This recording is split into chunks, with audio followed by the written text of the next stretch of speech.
Boy, you sure do miss a lot when you take 2 months off, don't you? Thrilled the hunt became unbearable, Behavior asked us to vote to give them the Labor of Love Award despite the community feeling vastly neglected and ignored for the majority of the year, and the Go Next epidemic got so monumentally awful that all but the largest creators were weighing in on it. Don't expect me to make full videos on everything I missed out on, but I do have a few discussions of things I want to cover, like how the Chucky nerf made him more fun to play in my opinion, and of course, as we are covering today, the Go Next epidemic. The throngs of people who give up on their first hook for whatever reason, ruining multiple matches in a row with no consequences for their actions. I've struggled with this video for a few days because I wasn't sure how I wanted to structure it. In all honesty, I'm not even sure I can bring anything new to the discussion. I can give my opinion on it, but I kind of did that already in a way. I made a video called Stop Rage Queuing in the early days of the Go Next epidemic where it felt like 1 out of every 15 games was someone just straight up DCing or killing themselves on hook, and it was infuriating. On the survivor side, it meant that those games were near impossible to win, and on the killer side, it meant a complete blowout if you killed everyone, or stand around simulator if you want to be perceived as nice. I had made a video when I saw more and more creators posting about it, and I wondered if that was enough. Until recently. I was scrolling through Reddit and I came across this post titled, "Giving up on hook is completely reasonable." It was some nonsense rambling about how they have the right to give up on hook if they perceive their team to not be doing anything. I say perceive because I can't count the number of times I've seen someone say their team isn't helping them and it turns out that they are the problem. But they also said something else at the end that sparked my interest. Quote, "Killers don't deserve to complain about winning." That was a curious phrase, wasn't it? I mean, why would you ever want to win a boring game? What the fuck was that sentence? Okay. I might as well not play if that's the case. I don't load into a real game with real players to raffle stomp them. If I wanted to do that, I'd load custom games with bots. That's the reason I can't stand bully flashlight squads. Oh, it's a free win though. I don't care. The win doesn't matter to me. I don't want to play a game where I'm getting my retinas melted out of my skull every 2 seconds. I loaded in to play Dead by Daylight, not big truck driving down the road towards you in the middle of the night simulator. Seriously, if you turn your brights on when you're heading towards another car in the middle of the night, I hate you, and I hope your car suddenly becomes unable to start the next day. Anyway, after scrolling through some of the comments and even receiving a comment from the OP themselves, I realized that people who defend Go Nexters are not only more plentiful than I originally thought, but they are also fucking delusional. Tell me if you've heard this one before. I paid my $20, I can play how I want, and sure, you aren't factually incorrect, but let's think about this for a moment. If you sign up for basketball camp, nothing on the line, you paid your camp fees, and now you get to play basketball with others in the camp. But every 3 to 5 games, you just up and decide you don't like your team, or don't like someone on the other team, or this is the 12th game in a row you've played and you're losing again, or whatever the case may be, and you up and decide to just walk off the court. After a while, nobody is going to want to play with you, and you might even get kicked out of the camp. Sure, you paid your fee, you have the right to play as you please, but nobody likes being around selfish people who only care about themselves. And while in your day-to-day life you might not be that way, if that's the way you present yourself to the rest of the player base, that's how they will see you. Every time I see someone give up instantly, I sigh heavily because I hate that so much. I hate that the survivors aren't going to have as much of a chance, and I hate the position it puts me as the killer in. Do I kill everyone quickly and maybe give the last one hatch if I'm feeling frisky, or do I play as nice as possible? If I don't play nice, I seem like an asshole, but if I do, I'm bored out of my mind waiting around for the survivors to do gens. Another point I want to address is the idea that it's all the devs' fault that the Go Next epidemic is happening. I mean, if the devs would just make the game better, it wouldn't happen. But the problem is that's a meaningless, vague statement.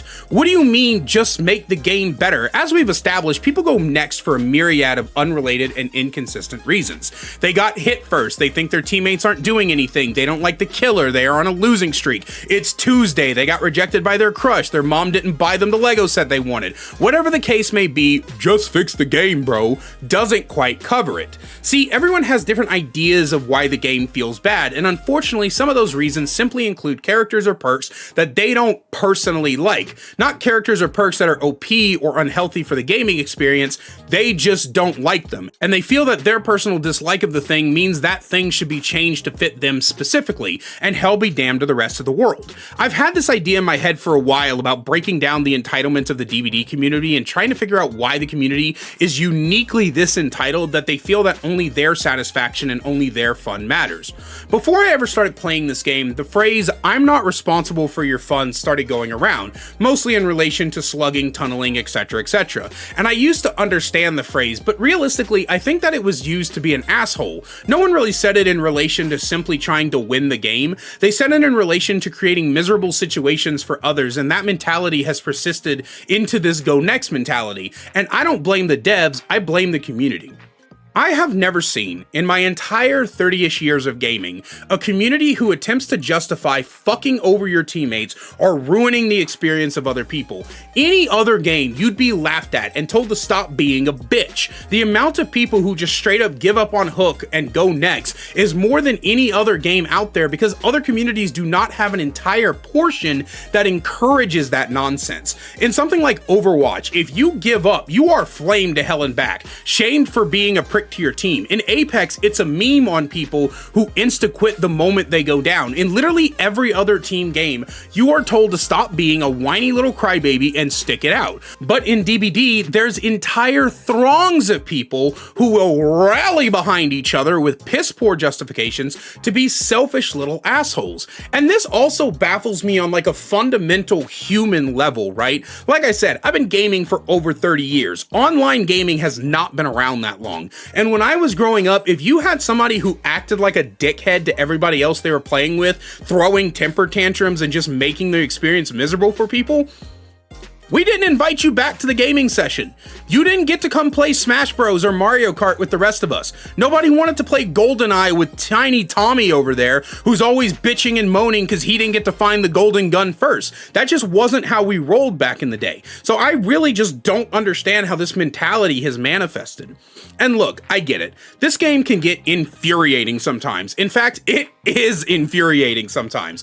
And I'm not saying there aren't things that the devs can't do to make it more bearable, but at some point you have to realize that it's the core game you have an issue with. I heard someone the other day say they always go next versus twins. What could the devs do to solve that problem? I mean, I know what y'all want to have happen. A good chunk of people want to have their most hated killer to get the Skull Merchant treatment, given the response to my video I made assessing how her massacre was not healthy for the game no matter how you try and spin it. But I know how this community is. The truth of the matter is, at some point you need to understand that your problems are with the core game. If you are insta giving up or insta DCing on a regular basis, then that's a you problem, not the game problem. You need to take a break or even uninstall altogether. Games can't cater to your hyper-specific taste. And again, I get it. I hate playing against Legion, and it's near impossible for me to play against Spirit, given my hearing issues, but I still stick it out and do my best to not fuck my team over. The only exception I can see is people who have phobias or adverse reactions to things like the plague. But even so, I've known people who have those problems that just mute the game and play with the visual terror radius. And I wish I can say the majority of Go Nexters are people who have these problems, but if you look at pro Go Next arguments online, it's all petty shit about who the killer is or how their solo queue teammates suck or how it's free pie day and they gotta be the first one to the bakery before the shop opens. It's just nonsense, and it makes me irritated beyond belief.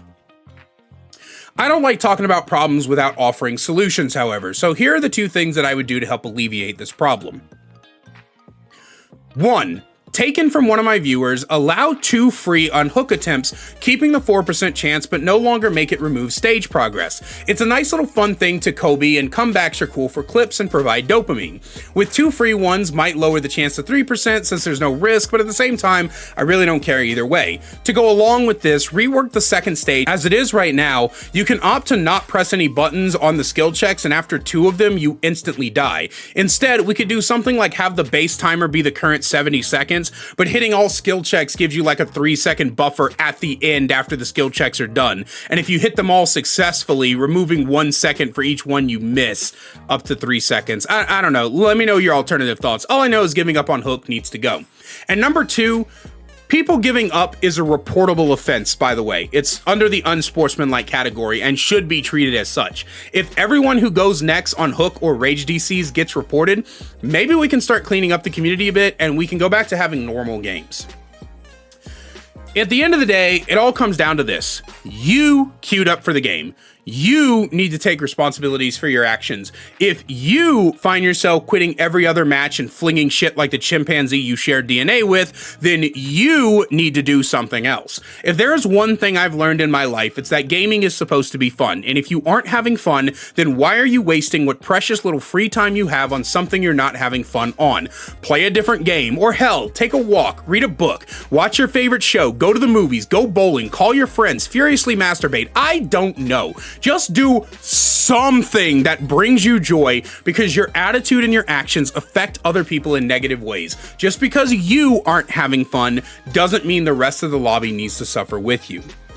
And that's all I have for you guys today. I hope you enjoyed today's video. Thank you so much for watching, and thank you very much to my channel members. Listen on screen now. If you want to find out how to become a channel member today and get awesome perks like seeing videos early, merch discount codes, and more, then please click that join button down below. I love you guys so much, and I will see you, say it with me, in the next one. Bye, guys.